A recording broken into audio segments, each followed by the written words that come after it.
तो जैसा कि आप सभी जानते हैं, वक्फ विधेयक पहले लोकसभा में पारित होने के बाद इसे राज्यसभा में पेश किया गया था, जहां 12 घंटों की लंबी बहस के बाद इसे मंजूरी मिल गई। वहीं राज्यसभा में इस बिल के पक्ष में 128 वोट पड़े, जबकि 95 सांसदों ने इसका विरोध किया था। वहीं लोकसभा में भी इस बिल के पक्ष में 288 सांसदों का समर्थन मिला, जबकि 232 ने इनके खिलाफ वोट किया था। और अब परिणाम स्वरूप यह विधेयक संसद के दोनों सदनों में पास होने के बाद राष्ट्रपति से मंजूरी के बाद कानून बनने जा रहा है। और इन्हीं मुद्दों को लेकर डिबेट हो रही होती है, तभी एंकर संदीप चौधरी द्वारा वक्फ में हो रहे संशोधनों को लेकर प्रवक्ता महोदय से उनकी परेशानी जानने की कोशिश की। वक्फ का वक्त बदलने का वक्त आ गया था। तो वही प्रवक्ता महोदय एंकर पर ही भड़क जाते हैं और पक्षपात करने का आरोप लगाने लगते हैं। थोड़ा निष्पक्ष पत्रकारिता two wrongs don't make a right. आप अपने सवाल का जवाब, आपकी गंभीरता पर भी तो सवाल होंगे ना। इसमें बीजेपी नहीं, मुझे कतई बुरा नहीं लगा। नेता प्रतिपक्ष क्यों नहीं थे वहां पर? यह गंभीरता दिखाती है ना कि ये मत मुझे सिखाइए आप पत्रकारिता, आप मुझे क्या सिखाएंगे ना। मैं सीखता हूं जल्दी से किसी और लोगों से। जिस पर संदीप चौधरी ने उन्हें करारा जवाब देते दिखे, जिसे हम आज की इस वीडियो में देखेंगे। तो चलिए शुरू करते हैं।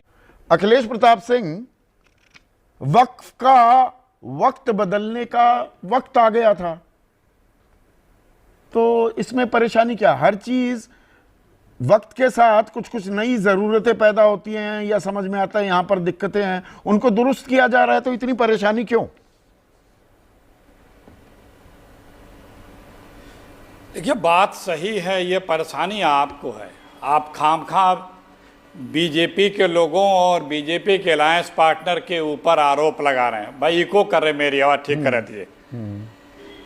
सबको पता है, आपको भी पता है, देश को भी पता है कि आदरणीय मोदी जी, आरएसएस, बीजेपी और मीडिया के लोग पिछले 10 सालों से 18 घंटे काम करके मुसलमानों के लिए दिन रात उनकी उन्नति के लिए काम कर रहे हैं, उनके भलाई के लिए काम कर रहे हैं, भांति भांति के चीज़ों को ढूंढ के उनके हित के लिए काम कर रहे हैं।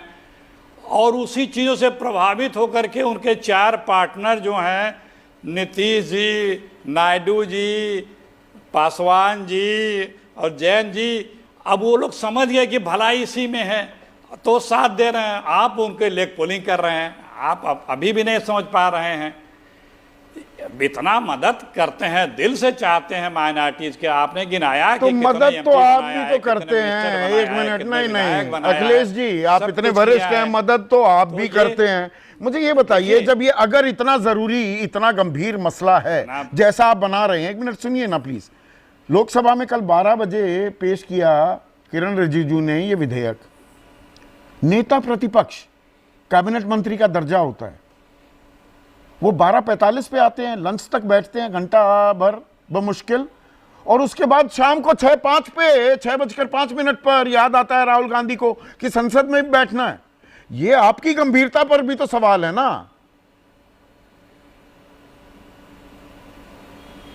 मैं इस पे आने वाला था, मैंने पहले ही नोट कर रखा था कि इसका जवाब आपको देना है। आपको राहुल जी का याद है, नेता सदन के बारे में कुछ बताएं आप, कब आए कब गए आदरणीय मोदी जी? थोड़ा निष्पक्ष पत्रकारिता। Two wrongs don't make a right. दो चीजें अगर गलत हो रही हैं, आप मतलब नहीं, आप अपने सवाल का जवाब, आपकी गंभीरता पर भी तो सवाल होंगे ना। आप बता नहीं रहे ना। मैं क्या बताऊं इसमें? बीजेपी लग गया, प्लीज। नहीं, मुझे कतई बुरा नहीं लगा, आपने ठीक सवाल उठाया। मैं सवाल को गैर वाजिब नहीं कह रहा हूं। नहीं आए, मैं सवाल को गैर वाजिब नहीं कह रहा हूं। पक्ष का आप नहीं बता रहे हैं।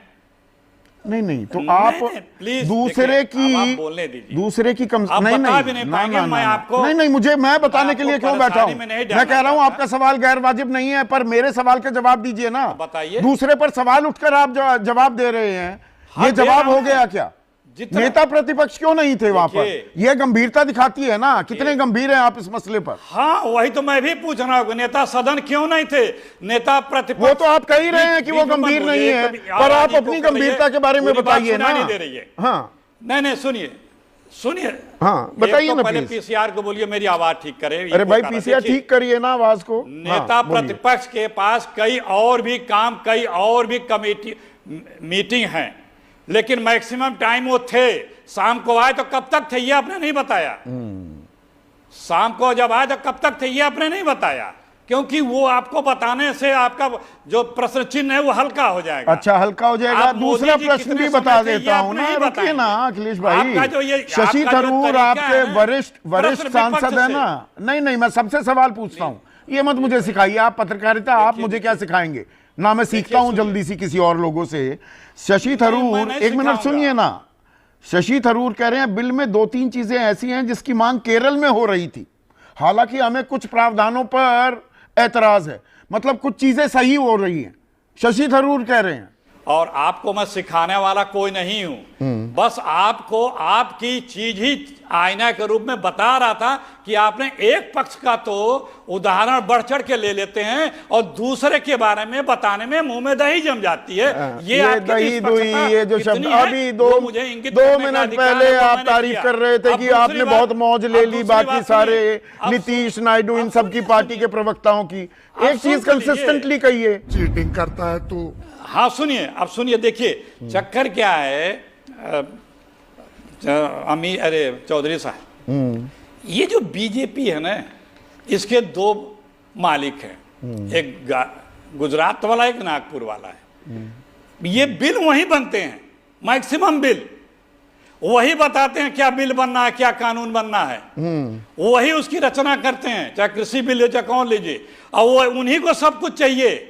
और जो हमारे साहब हैं उन्हीं के लिए सब कुछ उन्हीं के लिए करते हैं, सब कुछ उन्हीं के लिए करते हैं। चीन जमीन कब्जा कर ले, उस पर चुप रहेंगे, खामोश रहेंगे, जुबान नहीं खोलेंगे। सबसे ज्यादा जमीन और सबसे ज्यादा देश की संपदा बेचने वाली बीजेपी, इसी बीजेपी की सरकार हर चीज बेच दे रहा है, खरीदार मिले हर चीज बेच दे रहे हैं। इस प्रकार की बचकाना बातें लोग मजाक उड़ाते हैं। वो चिंता कर रहे हैं वक्फी जमीन कोई और खरीद रहा है। अरे कोई और खरीद रहा है कि आप खरीदेंगे? ये आप अपने मित्रों के लिए तैयारी कर रहे हैं, क्या क्या नहीं आप बेच रहे हैं। धंधा हो रहा था और आप प्रॉपर्टीज में वक्त के नाम पर, उसको तो रुकना चाहिए ना अखिलेश जी। देखिए संदीप जी, देखिए ये तरीका रुके ही नहीं रुकेगा। ये जो भूख है उन दोनों लोगों की, मालिकों की, सबका नंबर आएगा, सबका नंबर आएगा। अभी मुसलमानों का, फिर सिखों का। हाँ, ये चर्चों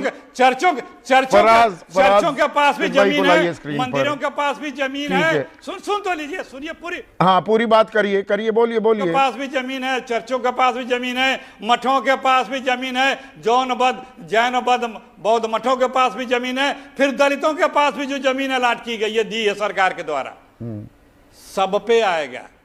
जनता को आप मूर्ख समझना बंद कर दीजिए। कई इधर कांग्रेस व उनके प्रवक्ता ऐसे ही ख्याली पुलाव बनाने में माहिर होते हैं और लोगों के बीच में भ्रम पैदा कर उससे राजनीतिक माहौल बनाते रहते हैं, जैसा कि आप सभी ने देख ही लिया होगा। वैसे कांग्रेस ने वक्फ विधेयक के खिलाफ खूब माहौल तो बनाया ही था और एक वर्ग विशेष के बीच में खूब सुर्खियां बटोरने की कोशिश की थी, पर यह विधेयक कांग्रेस के रोके न रुका और ब्याह कानून बनने को तैयार है। खराब सभी का वक्फ में हो रहे संशोधनों को लेकर क्या राय है, नीचे कमेंट सेक्शन में जरूर बताएगा। और ऐसे वीडियोस के लिए और हमारे साथ जुड़े रहने के लिए चैनल को सब्सक्राइब जरूर कीजिएगा।